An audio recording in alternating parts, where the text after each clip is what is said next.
High everyone welcome to the channel. আজি আৰু এটা নতুন ভিডিঅ' লৈ আহিছোঁ আৰু আজিৰ এই ভিডিঅ'টোত আমি আলোচনা কৰিম NDA বিষয়ে। NDA exam national defence academy সকলোৱে জানে। তো NDA এক্সাম কেনেকৈ দিব পাৰি আৰু মই নিজে কেনেকৈ ফাৰ্ষ্ট এটেম্পটত NDA এক্সাম ক্ৰেক কৰিছিলোঁ। মই নিজেও NDA ৰিটেন এক্সাম ক্ৰেক কৰিছিলোঁ ইন মাই ফাৰ্ষ্ট এটেম্পট আৰু 2017ত আছিলে NDA, তেতিয়া মই ৰিটেন ক্ৰেক কৰিছিলোঁ। বাট মই ইণ্টাৰভিউ দিয়া নাই বিকজ মোৰ এইম বেলেগ আছিলে, JEE মেইনছ দি NITত যোৱা, আৰু সৌভাগ্যক্ৰমে মই JEE মেইনছো ফাৰ্ষ্ট এটেম্পটতে ক্ৰেক কৰিব পাৰিছিলোঁ। তো আজি এই ভিডিঅ'ত আমি NDA বিষয়ে ডিটেইলছ কথা পাতিম, পেটাৰ্ণৰ বিষয়ে চাম, ছেকেণ্ড কি পঢ়িব লাগিব আমি সেইখিনিও চাম। ভিডিঅ'টো শেষলৈকে চাবা আৰু চেনেলটো এবাৰ ছাবস্ক্ৰাইব কৰি যাবা।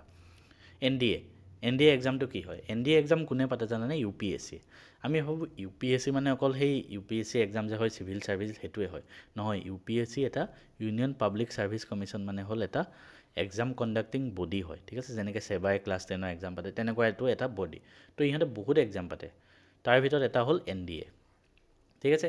NDAৰ পৰা কি হয়, তুমি নেশ্যনেল ডিফেন্স একাডেমিত চিলেকশ্যন পোৱা, ঠিক আছে। আৰু তাৰ ফলত ইন ফিউচাৰ তাৰপিছত আৰ্মি, নেভি বা এয়াৰফ'ৰ্চত তুমি এজ এ অফিচাৰ তুমি জইন কৰিব পাৰিবা ডাইৰেক্ট। তো সেই NDA এক্সাম দিবৰ বাবে হয় তুমি ক্লাছ 12 ফাইনেল এপিয়াৰিং ষ্টুডেণ্ট হ'ব লাগিব, বা তুমি ক্লাছ 12 ধৰা এবাৰ এক্সাম দিলা বা পাছ কৰিছা এইবাৰ, তেনেকুৱা। তো তেওঁলোকে দিব পাৰিব, ঠিক আছে। তো NDA এক্সাম কেনেকুৱা পেটাৰ্ণৰ হয় আৰু কেনেকৈ আহে আমি সেইখিনি বস্তু চাওঁ আহাচোন।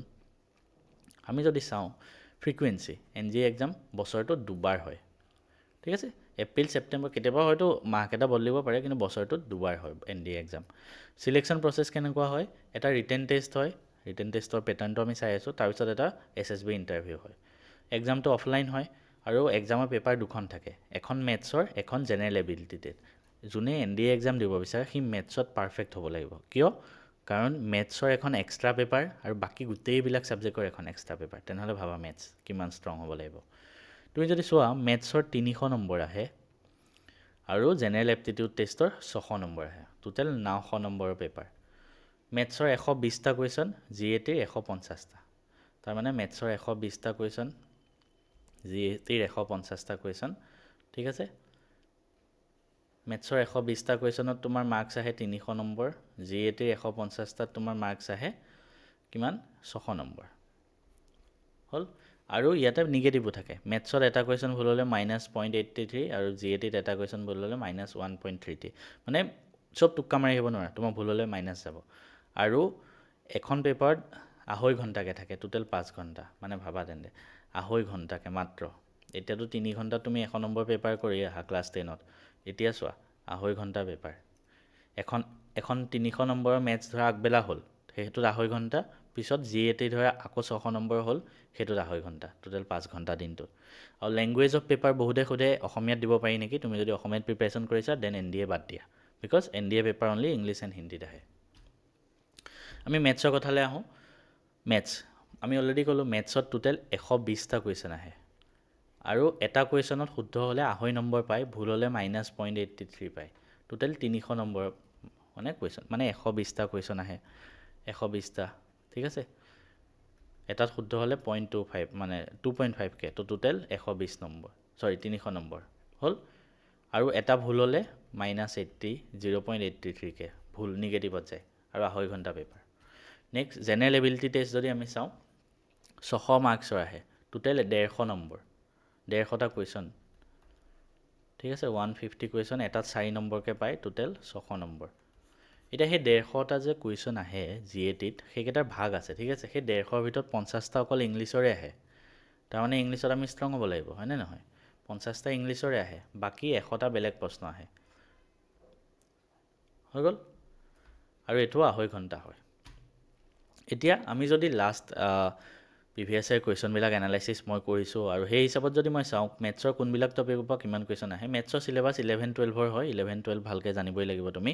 তো আমি যদি চাওঁ কেলকুলাছ, ইণ্টিগ্ৰেশ্যন, ডিফাৰেঞ্চিয়েশ্যন, তাৰ পৰা চবতকৈ বেছি প্ৰশ্ন আহে, 20ৰ পৰা 25টা। কোৱাড্ৰেটিক ইকুৱেশ্যনৰ পৰা 20ৰ পৰা 15টা আহে।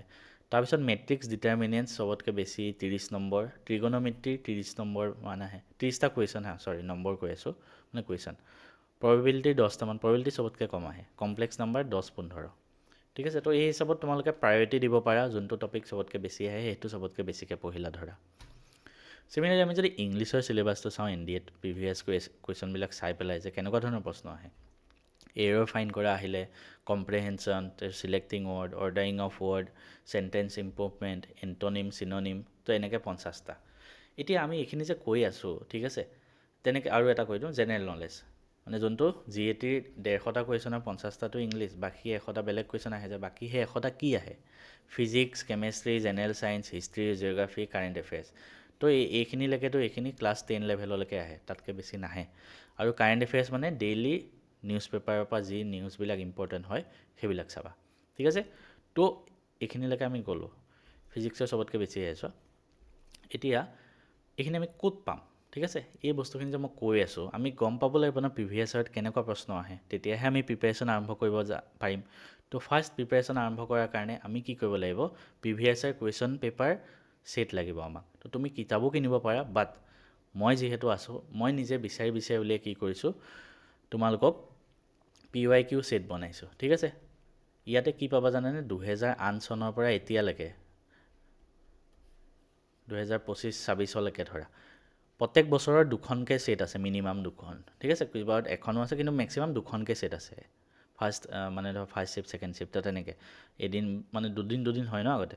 তো এতিয়া চোৱা, মই কি কৰিছোঁ, মেথছৰ আৰু GAT দুইটাৰে 33 ফাইল, 32 ফাইল, মানে 33খন মেথছৰ পেপাৰ, 32খন GAT পেপাৰ 2008 চনৰ পৰা আছে। ইয়াতে মই অকল পেপাৰ দিয়া নাই, প্ৰত্যেকটো কুৱেশ্যনৰ চলিউশ্যনো কৰি দিছোঁ, ঠিক আছে। তো তুমি যদি এই গোটেইখিনি কিনিব যোৱা মাৰ্কেটত, দেন 2খনৰ এক্সট্ৰা কিতাপ কিনিব লাগিব, আৰু এখনত 1000-1500কৈ পৰিব, টোটেল তোমাৰ 3-4 হাজাৰ খৰচ হ'ব। তো সেইটোকে নকৰি তুমি 400 টকা দি পেলাই NDA বাণ্ডেলটো কিনি লোৱা, ধুনীয়াকৈ প্ৰিপেৰেশ্যন আৰম্ভ কৰি দিয়া। তো ক'ত পাবা এইটো? আমাৰ মেথছ এণ্ড ফিজিক্স, যোনে ইউটিউবত চাই আছা ডেছক্ৰিপশ্যনতো লিংক থাকিব, তাৰ পৰা কিনি ল'ব পাৰা, নহ'লে আমাৰ মেথছ এণ্ড ফিজিক্স এপ আছে, সেইটো ডাউনলোড কৰিবা, ৰেজিষ্টাৰ কৰিবা, তাতে ওপৰত NDA বুলি চাৰ্চ কৰিবা, আহি যাব। তাৰপিছত মেথছৰ কথা আহোঁ, মেথছ আমি কেনেকৈ পঢ়িব লাগিব? চবতকৈ বেছি ইম্পৰ্টেণ্ট মেথছেই হয়, কাৰণ মেথছৰ অবভিয়াছলি এখন এক্সট্ৰা পেপাৰ। তো মেথছটো ফাৰ্ষ্ট বুজিব লাগিব। বুজিবৰ বাবে আমি কি কৰিম? NCERT কিতাপ, ঠিক আছে। তো বুজিবৰ বাবে আমি NCERT কিতাপৰ পৰা পঢ়িলোঁ, NCERTৰ পৰা বুজিলোঁ, তেতিয়া কুৱেশ্যন প্ৰেক্টিছ কৰিব লাগিব। তো কুৱেশ্যন প্ৰেক্টিছ কৰিবলৈ আৰু অলপ আমি এডভান্স টপিকো পঢ়িব লাগিব। তো ফাৰ্ষ্ট অফ অল আমি কি কৰিম? RD শৰ্মা ৰেফাৰেঞ্চ বুক ল'ম, ঠিক আছে। আৰু এখন RD শৰ্মা অবজেক্টিভ এখন আছে। তো ৰেফাৰেঞ্চ বুকৰ পৰা RD শৰ্মা আৰু এক্সট্ৰা কুৱেশ্যনবিলাক পঢ়িলোঁ, আৰু অবজেক্টিভ কিতাপখনৰ পৰা MCQ থাকিব, MCQ প্ৰেক্টিছ কৰিলোঁ, ঠিক আছে। তো ধুনীয়াকৈ আমি প্ৰেক্টিছ কৰি গৈ থাকিব পাৰিম। তো এইকেইখন লৈ লোৱা, তোমাৰ মেথছৰ কাৰণে অলমষ্ট হৈ যাব। আৰু এই কিতাপকেইখন ক'ত পাবা? এই কিতাপকেইখনৰ লিংকটো, এই যিকেইখন RD শৰ্মাৰ ৰেফাৰেঞ্চ ক'লোঁ, ডেছক্ৰিপশ্যনত দিয়া থাকিব, তাৰ পৰা বাই কৰিবা। NCERT কিতাপ বজাৰ দোকানত পাই যাবা। তাৰপিছত ইংলিছৰ কথা আহোঁ, কাৰণ ইংলিছত আমি গ্ৰামাৰ প্লাছ ৱৰ্ড ভোকেবুলাৰী আমাৰ বহুত ষ্ট্ৰং হ'ব লাগিব। তো ইংলিছৰ কাৰণে মই 2খন কিতাপৰ নাম কৈ আছোঁ, তোমালোকে নোট কৰি ৰাখিব পাৰা। এখন হ'ল word power made easy, Norman লুইজৰ কিতাপ। এইখনত বহুত ৱৰ্ড আছে আৰু ধুনীয়াকৈ বুজোৱা আছে প্ৰত্যেকটো ৱৰ্ডৰ মিনিং কি, কাৰণ ৱৰ্ড তুমি জানিব লাগিব। ইংলিছৰ অকলে 50টা কুৱেশ্যন আহে এইখন। আৰু তাৰ উপৰি তুমি গ্ৰামাৰ জানিব লাগিব, গ্ৰামাৰ ৰুলছবিলাক জানিব লাগিব। তাৰ কাৰণে এখন কিতাপ ল'বা, ৰেন এণ্ড মাৰ্টিনৰ ইংলিছ গ্ৰামাৰ কিতাপ, ঠিক আছে। ৰেন এণ্ড মাৰ্টিন, এই 2খন কিতাপৰ লিংকো মই ডেছক্ৰিপশ্যনত দি থ'ম, তোমালোকে ডাইৰেক্ট সেই তলৰ লিংকটোত ক্লিক কৰি বাই কৰি ল'ব পাৰে যদি লোৱা। তাৰপিছত আহোঁ, এইখিনিলৈকে আমাৰ কি হ'ল? মেথছ আৰু ইংলিছ হ'ল। এতিয়া আমি বাকী টপিকখিনি চাব লাগিব। তো বাকী টপিকখিনিৰ বাবে তুমি ছায়েন্সৰ কিতাপ ল'ব পাৰা। ফিজিক্স কেমেষ্ট্ৰি আহে বুলি কৈছিলোঁ ন, ফিজিক্স কেমেষ্ট্ৰি বায়'লজি এইবিলাক আহে। তো সেইবিলাকৰ কাৰণে ক্লাছ 9ৰ আৰু ক্লাছ 10ৰ ছায়েন্সখন চালেই হ'ল। কিহৰ অকল 9-10ৰ চালেই হ'ল, ঠিক আছে। 9-10ৰ ছায়েন্সৰ কিতাপ কিনি লোৱা, হৈ যাব, হৈ গ'ল। তো ধুনীয়াকৈ 9-10ৰ ছায়েন্সৰ কিতাপ NCERT কিতাপ দোকানত পাই যাবা, কিনি আনিবা।